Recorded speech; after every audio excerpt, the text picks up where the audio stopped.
Alrighty, for this example, we're going to go through and find the Laplace transform of a piecewise defined function, but this time around it has a sine term. And the approach is similar to the previous problem, except this time around we have to use some trig identities to actually work this out. So the first step, of course, is to go in and use the interval function. So this is the sine of t times the Heaviside at t minus pi. And just like in the previous example, you'll notice that the t's do not match in this problem here. We've got plain t versus t minus pi.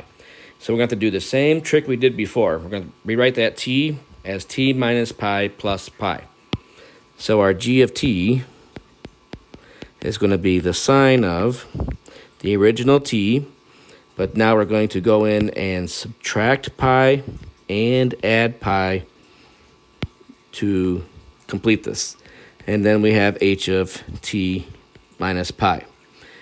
The next thing we're going to do is treat the first two terms as a single term and pi as a separate term. And we'll have to go back and use a trig identity for this. So we're going to use the fact that the sine of the sum of two angles, a plus b, is equal to the sine of a times the cosine of b plus the sine of b times the cosine of a. And in this, we're going to have t minus pi playing the role of a, and the pi playing the role of b. So our next step, of course, is to rewrite this as the sine of a, which we know is t minus pi, times the cosine of b, which is the cosine of pi, then plus the sine of pi, which is b again, times the cosine of a, which is t minus pi. And again, this whole thing is multiplied times the Heaviside at t minus pi. Well, one of the nice things about these t minus pi problems is the fact that some of these terms are going to be equal to 0. And if you think back from trig, the sine of pi is equal to 0. So this entire term back here drops out of the calculation.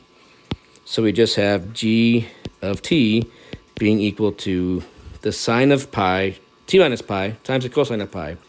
Well, if we think back more about trig, our cosine of pi, if I can rewrite that in there without erasing it, is actually equal to -1.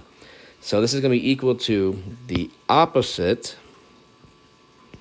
of the sine of t minus pi times the Heaviside at t minus pi.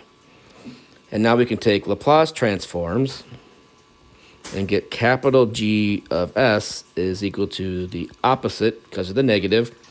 And it's going to have the e to the negative pi times s because, again, we have that Heaviside function. Now times the transform of the sine function, which we know is just plain 1 over s squared plus 1. So that right there is going to be the Laplace transform of our function g of t.